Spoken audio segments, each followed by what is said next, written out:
Infinity Slayer.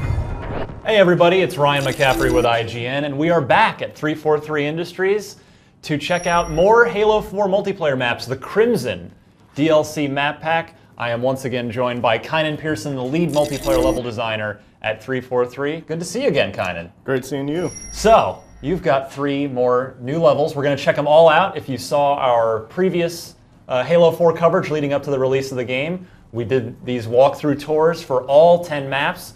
So now we've got a few more. Kind of tell us a little bit about Harvest. So the map that we're looking at is Harvest. It's a symmetrical layout. There are asymmetrical elements, again, in the rock formations and kind of the terrain on each side. But this is a great map for CTF, for objective game types. So you've got a base on each side back here. This is a blue base. There's routes down around the outside lower half of the base if you're taking vehicles, so that you have some sneaky routes getting into the base. There's some lifts in the back that'll take you up. And then you can see down here that you've got kind of the open objective area. These move off into the center of the base through ramps on either side, as you can see here.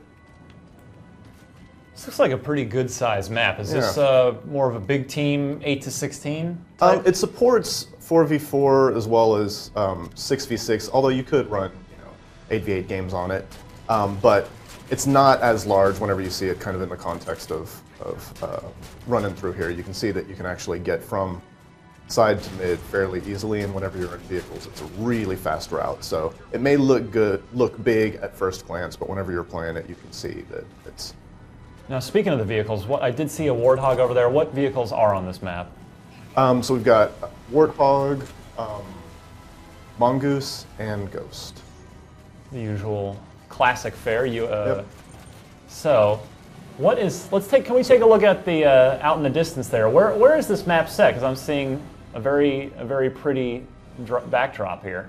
Yeah. So this map takes place on Harvest, which Halo fans will know fictionally, where that's at. In the book, yeah. Yeah, and this is one of the kind of farming communities where they will basically take resources off of the world and ship them out to other worlds.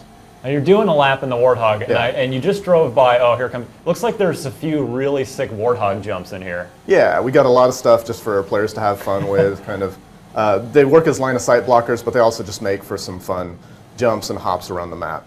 So you can see that you can get around the map very quickly if you're cruising around full speed on a Warthog. There's some choke points and stuff where you can kind of come through these little areas that give, if you're on foot, you have ways of defending yourself against the Warthogs coming through. So there's the mid route for just on foot infantry style running, and then you've got all the vehicle routes on the outer edge.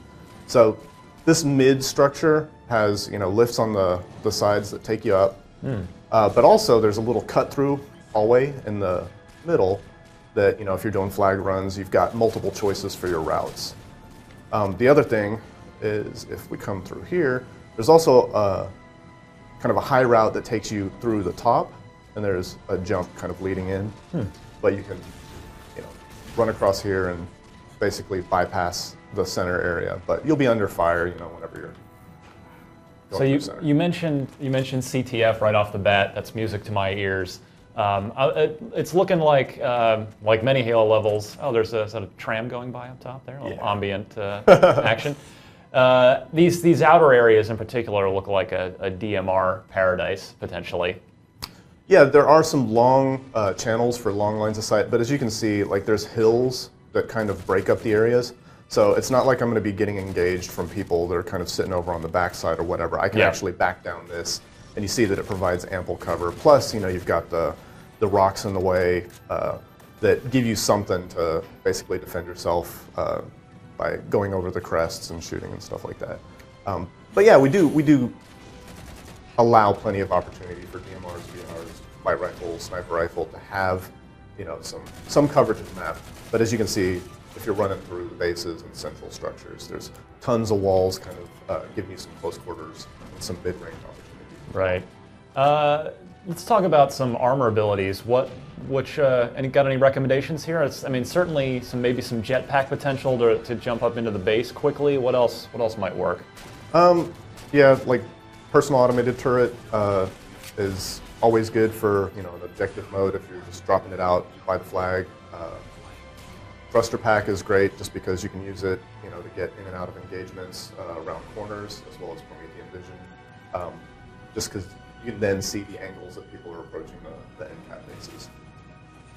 Now these maps have obviously been in development for a while. These things don't make themselves overnight, but you've no doubt been taking some feedback into account since Halo 4 shipped. This map pack is out very soon in December. What are there any things you've learned from Halo 4 finally being out in the wild that maybe you've applied here either conceptually or just flow-wise? Well, this was actually a map that we had in development fairly early, and it was one of the test beds for a lot of the CTF development.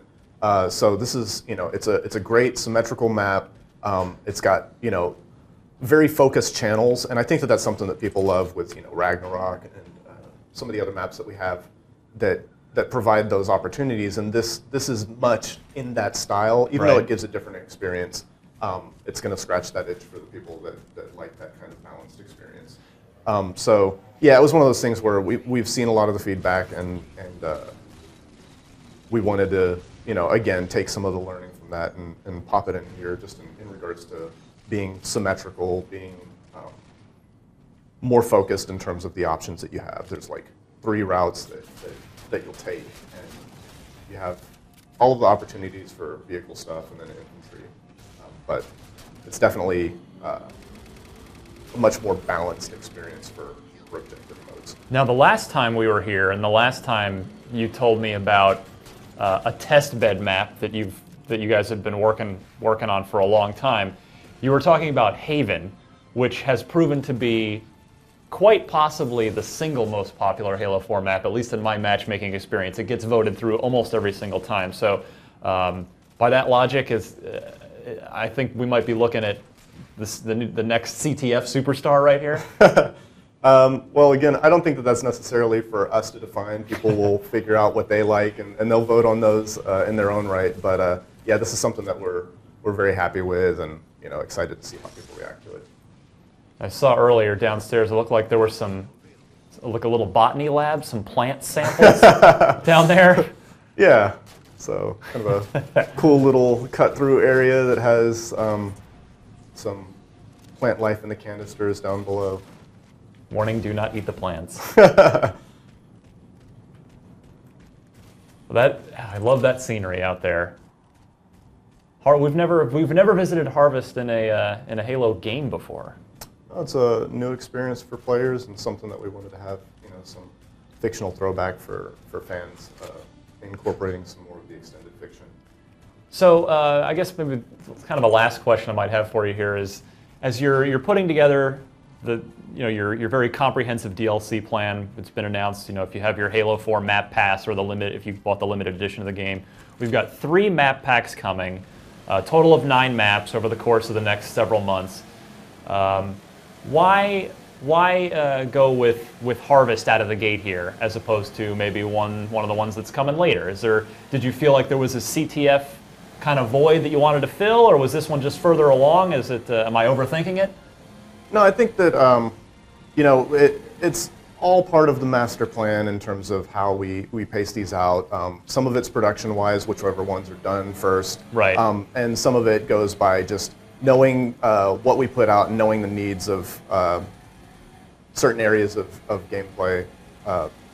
Yeah, this one had a focus for being more of objective game modes, having some more vehicle maps and opportunities, and just kind of rounding out some of the pockets that we left in the initial map offerings.